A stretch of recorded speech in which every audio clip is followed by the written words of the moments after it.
Bonjour tout le monde, aujourd'hui on va parler astuces maquillage. Je vais vous présenter quelques astuces aujourd'hui que je teste depuis un petit moment, qui fonctionnent. Je trouve que ça fait la différence par rapport aux textures sur la peau, à la manière dont se travaillent les produits, le rendu, etc. Elles sont vraiment cool, je trouve. Mais je vais aussi tester certaines astuces que j'ai vues passer sur les réseaux sociaux, que j'ai notées dans mes petites notes là en me disant ça serait cool que je teste ça avec vous. Des fois je fais des vidéos où je vous présente des astuces que je connais déjà, ou des vidéos dans lesquelles je teste des astuces. Aujourd'hui on va faire un petit peu les deux, parce que j'ai les deux à vous proposer et je me suis dit pourquoi pas faire tout dans la même vidéo, histoire qu'on s'amuse un petit peu. Je préfère préciser avant de commencer que je sais que certaines personnes connaissent déjà les astuces que je vais partager aujourd'hui et je veux préciser aussi que je ne dis pas que c'est moi qui ai inventé ces astuces, je suis allée chercher ça, explorer ça sur le monde merveilleux d'internet où on peut trouver des milliers et des milliers d'astuces make-up, mais j'aime bien tester, j'aime bien essayer de trouver des trucs qui font vraiment la différence et il y a déjà pas mal de vidéos astuces maquillage et techniques maquillage sur ma chaîne. N'hésitez pas à aller voir ces vidéos si ça vous intéresse. Et donc aujourd'hui,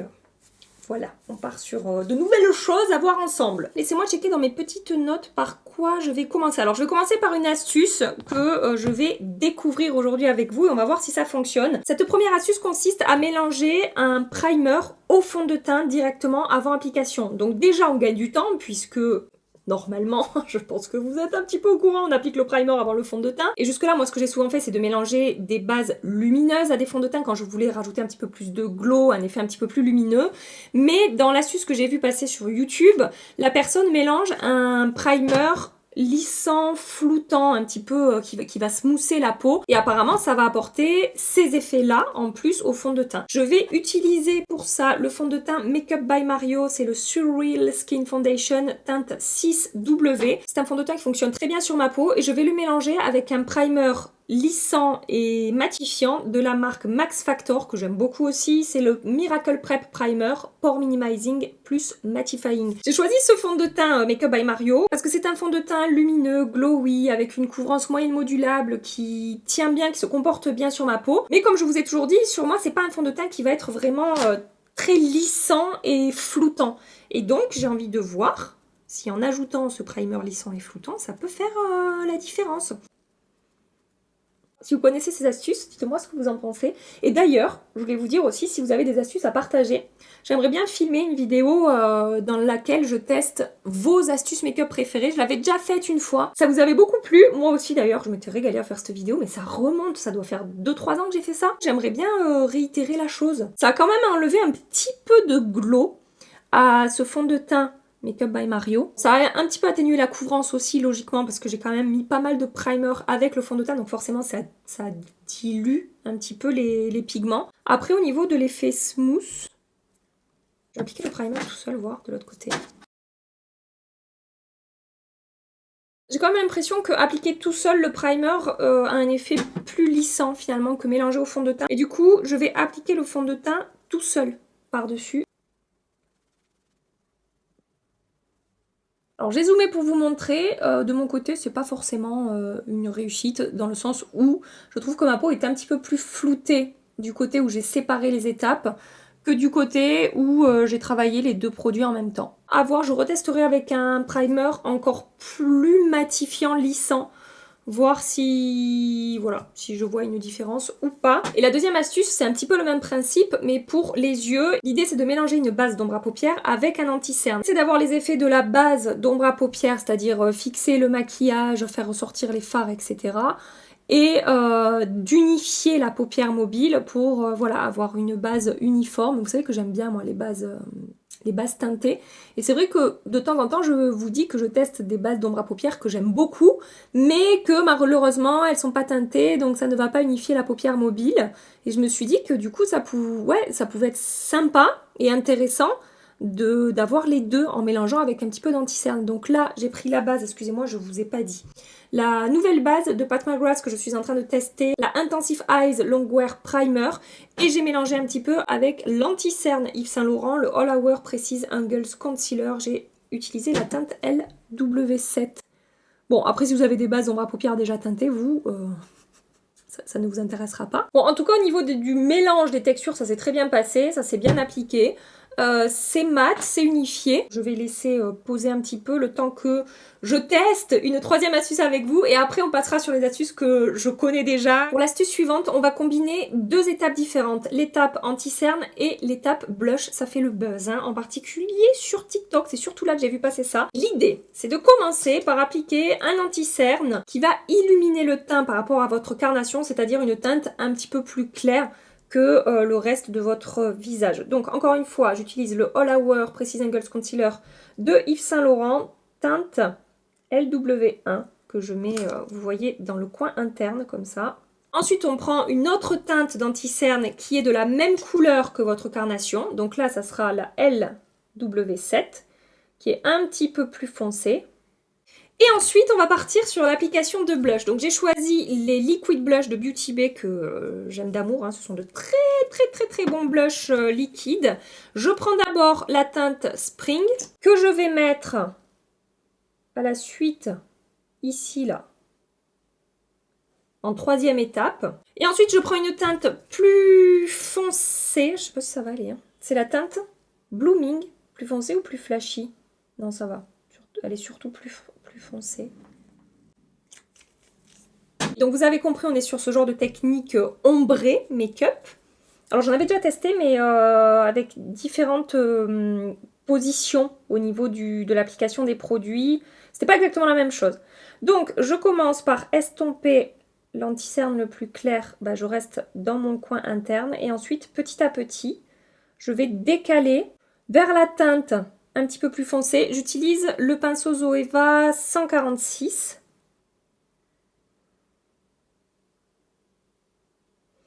Et ensuite, toujours avec le même pinceau, je vais commencer à tapoter le blush le plus clair. Et je vais terminer évidemment avec le blush plus foncé. Je travaille un petit peu les contours.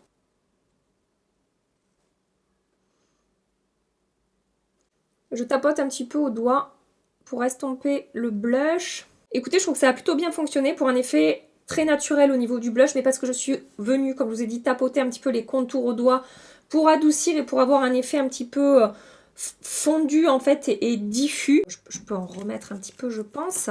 Attendez.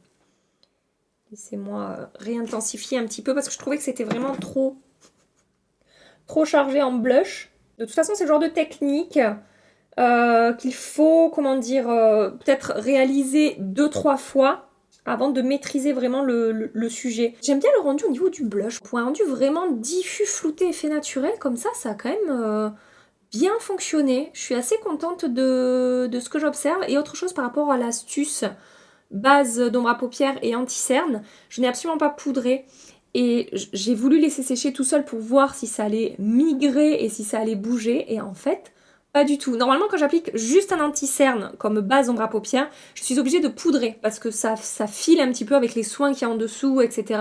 L'anti-cerne file un petit peu. Là avec la base ombre à paupières, ça n'a absolument pas migré ou filé. Donc là on est aussi sur une astuce qui peut être vraiment intéressante pour teinter une base ombre à paupières et avoir vraiment les bénéfices de la base ombre à paupières mélangée avec l'anti-cerne en fait. Je suis assez étonnée que ça n'ait pas filé, que j'ai pas besoin de retapoter pour remettre le produit en place. De l'autre côté, je vais appliquer mon anti-cerne normalement parce que j'ai une astuce moi que je fais depuis quelques temps et que en fait je me suis mise à faire. Alors je dis pas que personne ne le fait et que c'est pas connu et tout. Et je me suis mise à le faire assez naturellement ces derniers temps, sans forcément voir de vidéo là-dessus. Et je trouve que ça fonctionne plutôt bien. Donc ce que j'ai fait là, c'est que j'ai appliqué une couche fine et uniforme sur le contour de mon œil. Et en fait, pour venir camoufler un petit peu plus mes cernes, sans rajouter beaucoup de matière, sans superposer trop de couches de produits en appliquant beaucoup pour éviter du coup qu'après ça bouge ou que ça fasse des effets de matière au cours de la journée et tout, c'est que je remets un petit peu d'anti-cerne sur ma main, j'ai mélangé les deux teintes, que je vais chauffer au doigt et je vais venir déposer ça juste sur la zone où j'ai besoin de plus de correction que sur les autres zones, parce que moi vraiment là où mon cerne est marqué, c'est dans mon coin interne ici et ça redescend là. Et alors je tapote, hein, je n'étire pas. L'idée c'est de vraiment concentrer les pigments sur la zone d'ombre. Je trouve que ça fait vraiment le job. Et je vais le faire aussi un petit peu de ce côté parce que je trouve que c'est mieux corrigé ici du coup que ici où je n'ai pas encore fait cette astuce. Alors là je vais y aller directement avec l'anti-cerne. Je vais prendre un tout petit pinceau pour vous montrer que ça marche aussi au pinceau. Hein. Un tout petit pinceau It Cosmetics, donc c'est le numéro 5 et c'est le petit embout. Pensez à bien remonter ici. Ah ouais, je trouve vraiment que c'est flagrant au niveau de la correction. Je sais pas si vous vous rendez compte, le avant-après même de ce côté, en fait, maintenant que j'ai corrigé, c'est plus illuminé, c'est moins marqué, moins sombre, on voit moins l'ombre et je trouve que ça réveille encore plus le regard et que ça fonctionne vraiment bien sans appliquer 3 tonnes de matière. Et je me suis inspirée un petit peu d'une technique qui est très connue pour camoufler un petit peu les poches, c'est de venir appliquer une teinte beaucoup plus claire sur l'endroit où vous avez la poche qui est marquée. Et par effet d'optique, en fait, ça va neutraliser l'effet du creux en fait en renvoyant la lumière. Ben là, c'est un petit peu le même principe, mais j'ai pas de poche, j'ai des cernes et ça fonctionne tout aussi bien. Voilà, donc rien de révolutionnaire, hein. Vous avez probablement vu passer ça des milliards de fois, mais moi ça fait pas longtemps que je le fais. Et je trouve que ça change la donne. Et du coup, je charge pas beaucoup de produits sur mes ridules, mes rides, maintenant on peut appeler ça des rides, hein, qui sont ici. Donc ça permet à l'anti-cerne d'évoluer beaucoup mieux au fil des heures, de moins filer. Bon après celui-là il file pas, mais si ça doit filer, bah, ça filera beaucoup moins du coup. Il y a moins de chances, moins de risques que ça file, voilà c'est ça que je veux dire. L'astuce suivante, elle va vous intéresser si vous galérez à utiliser des textures crème et liquide parce que trop pigmentées, parce que pas facile à estomper et ça pour le coup j'ai testé déjà plusieurs fois et ça fonctionne super bien. Je sais qu'il y a certains produits que j'ai du mal à travailler, des produits crème, et ça peut me permettre d'utiliser ces produits sans les mettre au fond d'un tiroir pour ne plus jamais les utiliser. Pour vous faire ma petite démonstration, je vais utiliser le Tan Tour de Huda Beauty en teinte fer.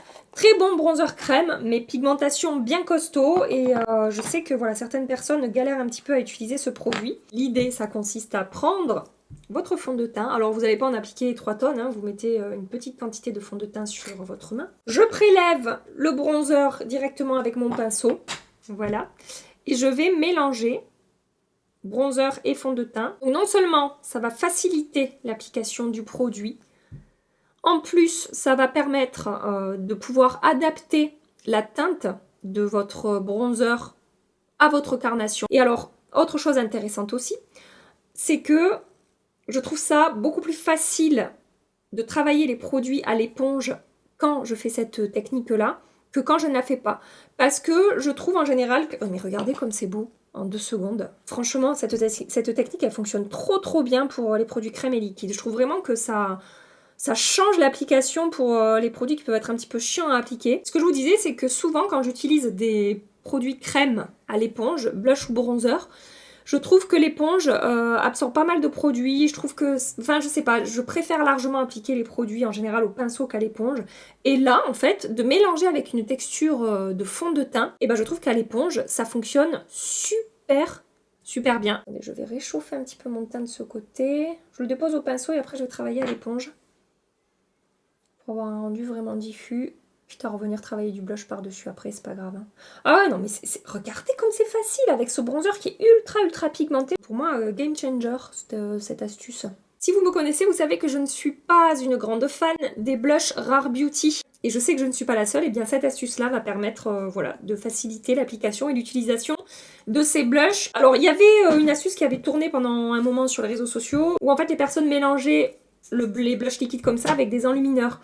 Mais ça change complètement le fini du blush. Et ben je trouve qu'avec les fonds de teint, voilà, ça modifie beaucoup moins le fini vraiment du blush. Alors évidemment, ça va modifier un petit peu la teinte du blush, ça va adoucir le blush.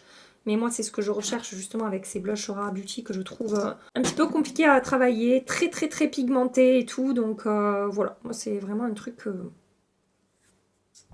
j'aime. Donc, j'ai fait ma petite mixture que je viens prélever à l'éponge. Et je vais déposer ça. Non mais regardez. Vraiment, moi qui n'aime pas travailler les textures crème et liquide à l'éponge, là je trouve que c'est trop bien. Et rendu naturel et tout. Ah, c'est trop pratique. Franchement, si vous galérez, essayez. Ça va vous changer la life. Et une autre astuce, toujours dans la même optique, de faciliter l'application des produits crème et liquide. J'aurais pu garder ce côté de mon visage pour vous montrer l'application. Je vais enlever un petit peu de mon maquillage. Quel dommage, c'était très joli. Donc si cette astuce ne vous intéresse pas, que vous n'avez pas envie de mélanger fond de teint, blush et bronzer, ce que je vous recommande à 10 000% de faire avant d'appliquer votre bronzer ou votre blush crème ou liquide, et ça, si vous regardez mes vidéos, vous savez que je le fais systématiquement, je vais, une fois que j'ai prélevé le produit sur mon pinceau, venir chauffer la matière sur le dos de ma main. Ça permet de bien diffuser la matière sur le pinceau pour avoir le rendu le plus naturel possible sans que ce soit trop chargé. Si on vient directement avec le bronzer ou le blush crème ou liquide, ça peut être beaucoup plus compliqué de diffuser la matière, d'avoir un rendu naturel, de faire fusionner la matière avec la peau.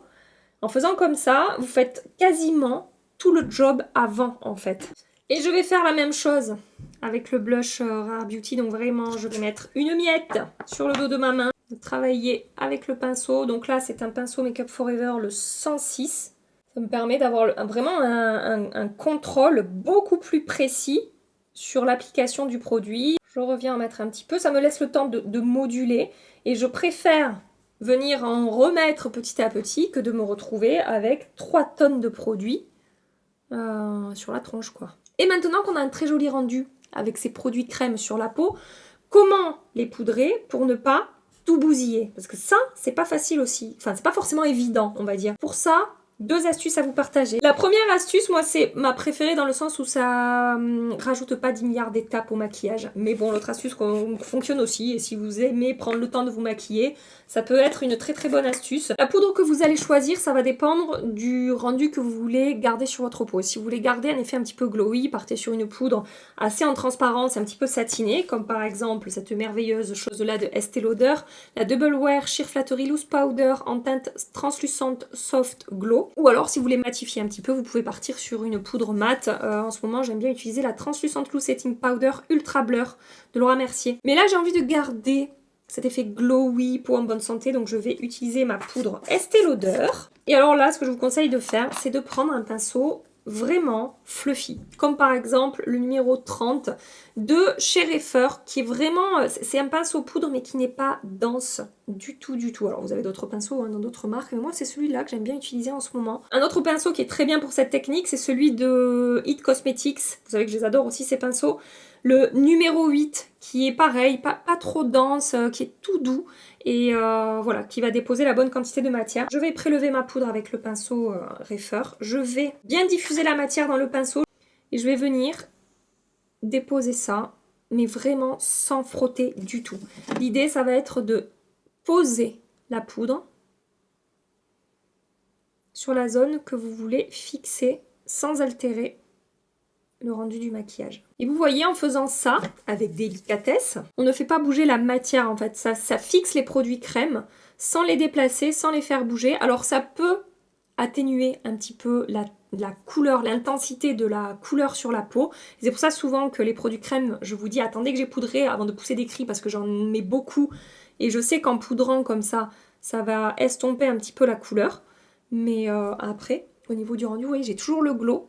C'est poudré, hein, je le sens à la texture de ma peau. Mais le rendu sur la peau, le côté fondu et l'effet glowy est toujours là. Et l'autre astuce qui va permettre de fixer tout en gardant l'intensité de la teinte, voire même ça permet de retravailler un petit peu les produits ou quoi, ça va être de poudrer avec des blushs et bronzers poudre. Alors moi, c'est pas quelque chose que je fais souvent parce que je trouve qu'en fait, ça peut dénaturer un petit peu le rendu initial des produits. Mais je sais que ça se fait énormément, j'ai déjà testé, je trouve que ça fonctionne plutôt bien. Donc je vais quand même vous partager cette astuce.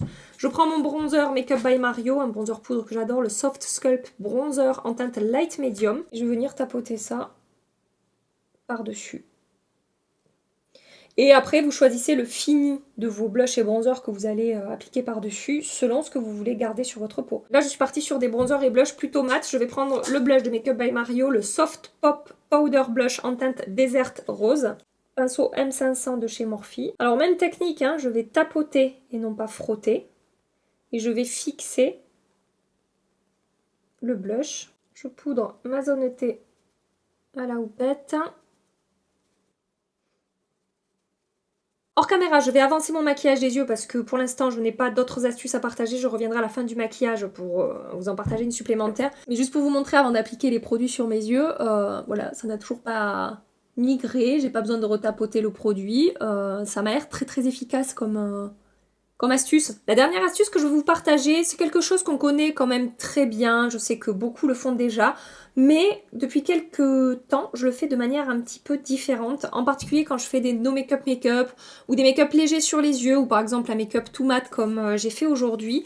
Ça va être d'illuminer le coin interne, mais pas avec un fard très lumineux. En fait, c'est ce qui se fait tout le temps, enfin très souvent, c'est d'illuminer cette zone-là avec quelque chose d'irisé qui va dégager quand même beaucoup de lumière. Et en fait, ce que je fais, moi, c'est que je fais la même chose, mais avec une poudre de finition qui est un petit peu pigmentée, donc qui va corriger encore une fois un petit peu plus l'ombre, parce qu'on oublie souvent de corriger cette ombre-là. On corrige les cernes ici, mais on néglige un petit peu cette zone-là qui est très très très importante pour ouvrir le regard. Ça permet d'avoir un teint plus frais, avoir le regard plus réveillé également, ça fonctionne vraiment super bien.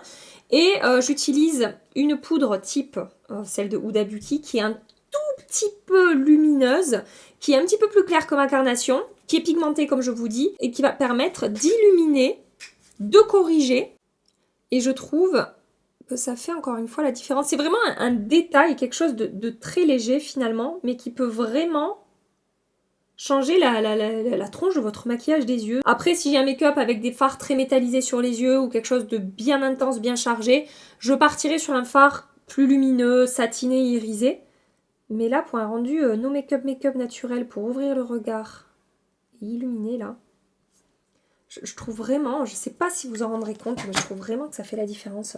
C'est vraiment quelque chose que je vous conseille de faire. Moi, dans mon miroir, là, c'est flagrant, comme ça change le rendu de cet œil par rapport à cet œil. Ça a même tendance à, je vous dis, à ouvrir un petit peu l'œil, quoi. Vous pouvez faire ça avec un fard mat aussi, qui sera plus clair que votre carnation. Ça fonctionnera bien. Moi, j'aime bien le faire avec cette poudre... cette poudre-là. J'ai fini d'appliquer les produits sur mon visage, mais j'ai encore 2 conseils à vous donner. Voilà, il n'y aura pas d'application.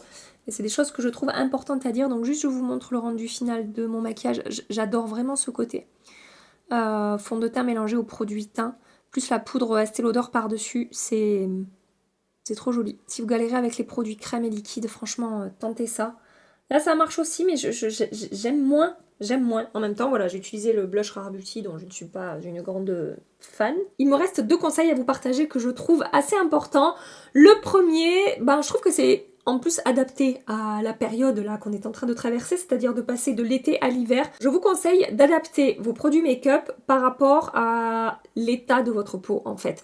C'est-à-dire que en été, je ne vais pas forcément utiliser les mêmes produits qu'en hiver. Par exemple, je vous parlais justement du fond de teint Make Up by Mario ces derniers temps, vous disant c'est un produit que j'aurais beaucoup plus de plaisir à utiliser en hiver sur ma peau qui est une peau mixte que plutôt en été où je vais avoir besoin d'avoir quelque chose de plus matifiant qui va contrôler mes brillances au cours de la journée. Et je sais aussi qu'en hiver, je vais pouvoir utiliser des bases un petit peu plus lumineuses sur ma peau, que je vais pouvoir appliquer un petit peu plus sur ma zone T que quand c'est l'été, que quand il fait chaud. Et donc si vous observez quand vous vous maquillez qu'il y a certains produits que vous adoriez utiliser il y a 3 semaines, un mois et demi, et qu'aujourd'hui le rendu n'est pas tout à fait le même, ça se travaille un petit peu moins bien, ça se fond moins bien sur la peau, c'est peut-être parce qu'il est temps de passer sur des textures plus adaptées à votre état de peau à l'instant T. Et c'est quelque chose évidemment qui s'applique aussi à la routine soin, qui ne sera pas forcément la même en été qu'en hiver. Encore une fois, il ne s'agit pas de changer toute votre routine, mais des fois juste 1 ou 2 produits un petit peu plus hydratants, un petit peu plus lumineux. Ça peut complètement changer le rendu de votre maquillage sur la peau. Et c'est quelque chose moi que je fais assez naturellement. Et j'ai vu très récemment la make-up artiste Niki La Rose en parler dans une vidéo YouTube et je me suis dit c'est vrai que c'est peut-être quelque chose d'important à spécifier. Parce que c'est peut-être pas évident pour tout le monde d'adapter les produits selon l'état de sa peau. Et même sur les peaux mixtes à grasse, il faut faire des adaptations un petit peu selon les saisons et selon l'état de votre peau. Après, il y a des produits que je vais pouvoir utiliser toute l'année sans aucun souci. Ça, c'était le premier conseil. Et le deuxième que je trouve aussi super important, c'est de ne pas vous acharner à suivre des tendances si elles ne vous correspondent pas et si elles ne sont pas adaptées encore une fois à votre type de peau. Si vous avez la peau très grasse et que on traverse une tendance make-up où on utilise des fonds de teint très hydratants, très glowy, très lumineux et que ça ne vous convient pas, laissez tomber. Des fois quand je parle avec certaines d'entre vous, je me rends compte que voilà, vous avez vraiment envie de suivre des tendances et c'est normal, c'est la mode, etc. Mais que du coup, vous oubliez que votre peau à la base n'est pas forcément adaptée à telle ou telle tendance. Donc quand il y a eu le trait mat pour les peaux sèches, c'était très compliqué. Quand il y a eu le trait glowy pour les peaux grasses, ça peut être très compliqué aussi. On peut trouver des astuces, des techniques pour adapter son make-up selon les tendances. Mais je pense que c'est important, comme je vous dis, de ne pas s'acharner à suivre une tendance qui ne correspondra pas à votre type de peau. Mais c'est comme pour les fringues par exemple, s'il va y avoir une mode sur une coupe spécifique d'habits, mais que cette coupe ne va absolument pas à votre morphologie, non, en fait, ça ne sert à rien. On peut trouver encore une fois des petites astuces pour faire ressembler un petit peu, pour voilà, se rapprocher un petit peu. Ça sert à rien de porter des fringues en fait qui ne vous vont pas. Et ben c'est pareil pour le maquillage. Ça ne sert à rien de porter des maquillages, enfin de réaliser des maquillages qui ne vont pas tenir sur vous, qui ne vont pas être adaptés à votre type de peau. Parce que forcément, ça se passera pas super bien au fil des heures. Et en plus, je trouve que ça peut casser le plaisir justement de se maquiller si on fait des choses qui ne nous correspondent pas. Voilà, c'était mon petit conseil final. N'oubliez pas que je vous attends dans les commentaires pour me partager vos astuces un petit peu originales préférées. Comme ça, je ferai une vidéo où je les teste et on verra ensemble si ça fonctionne pour moi ou pas. Si cette vidéo vous a été utile, si vous avez découvert des astuces sympas surtout, n'hésitez pas à liker, pensez à vous abonner pour ne pas manquer la suite des aventures YouTube ensemble. Et en attendant ma prochaine vidéo, je vous fais des milliards et des milliards de bisous. Prenez soin de vous et à très bientôt. Bye bye.